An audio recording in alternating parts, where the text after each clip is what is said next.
विधाता होते हुए भी ब्रह्मा जी ने पूर्व काल में अपने पुत्रों को सृष्टि की उत्पत्ति के लिए कहा तो वे सब इनकार करके तप करने को चल दिए।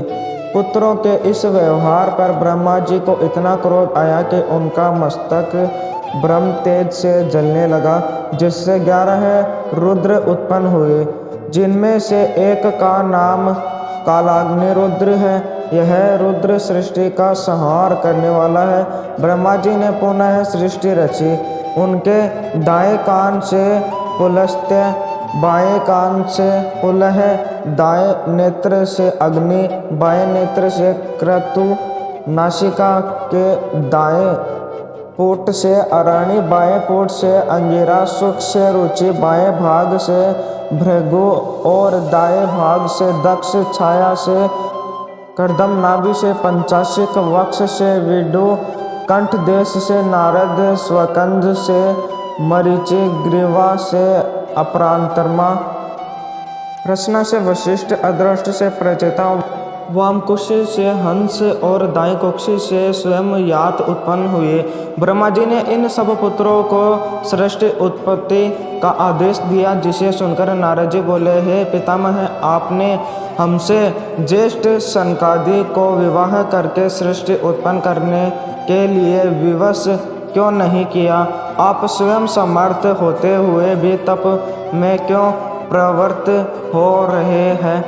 स्वयं सृष्टि रचना क्यों नहीं करते? यह कहाँ का न्याय है कि पिता अपने पुत्रों में से किसी को अमृत तप प्रदान करे और किसी को विषपान संसारी बनने को विवश करे। पिताजी, आप जानते हैं कि अत्यंत निम्न और भयंकर इस संसार सागर में एक बार गिरने के बाद करोड़ों कल्पों के व्यतीत हो जाने पर भी निस्तार नहीं होता। सभी कष्टों, संकटों, बाधाओं तथा आपत्तियों से निस्तार का एकमात्र एवं अमोघ, कभी व्यर्थ न जाने वाला उपाय कृपा निधान पुरुषोत्तम श्री नारायण की भक्ति एवं उनके शरणागति है।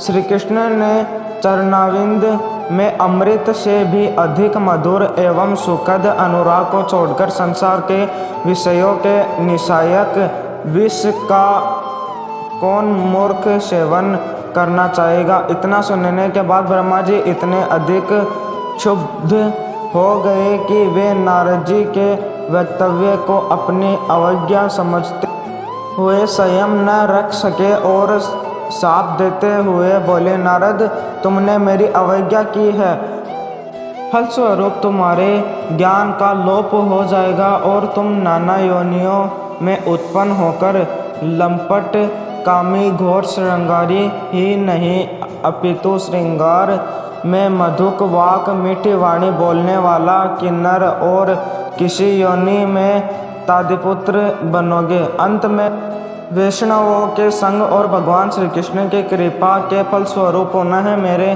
पुत्र बनोगे और मैं तुम्हें उस समय पुनः पुरातन ज्ञान प्रदान करूंगा। इस समय तो तुम मेरे श्राप से नष्ट हुए ज्ञान के साथ पतन को प्राप्त करो। नारद जी को यह श्राप देकर ब्रह्मा जी मौन हो गए। नारद जी ने रोते हुए पितामह से प्रार्थना की, जगतगुरु, महातपस्वी तथा जगत के रचयिता के लिए इस प्रकार का क्रोध शोभनीय नहीं है।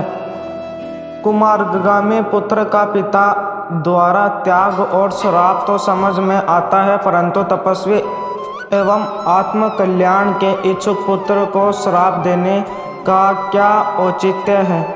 अच्छा, आपके मन में जो आया आपने कह दिया, मैं उसे शिरोधार्य करता हुआ आपसे केवल एक ही प्रार्थना करता हूँ कि मुझे केवल यही वर देने की कृपा करे कि जिस भी योनि में मेरा जन्म हो, मैं हरि भक्त को न छोड़ूं और न ही श्री नारायण का नाम संकीर्तन भूलूं।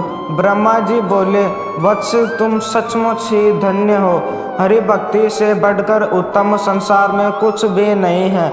इस भारतवर्ष में सबसे हीन योनि शुक्र योनि है। जिस भी व्यक्ति को जाति अभिमान हो जाता है, वर शुक्र योनि में उत्पन्न होता है। इस योनि में भी हरि भक्ति करने वाला जीवन गोलोक को प्राप्त कर लेता है।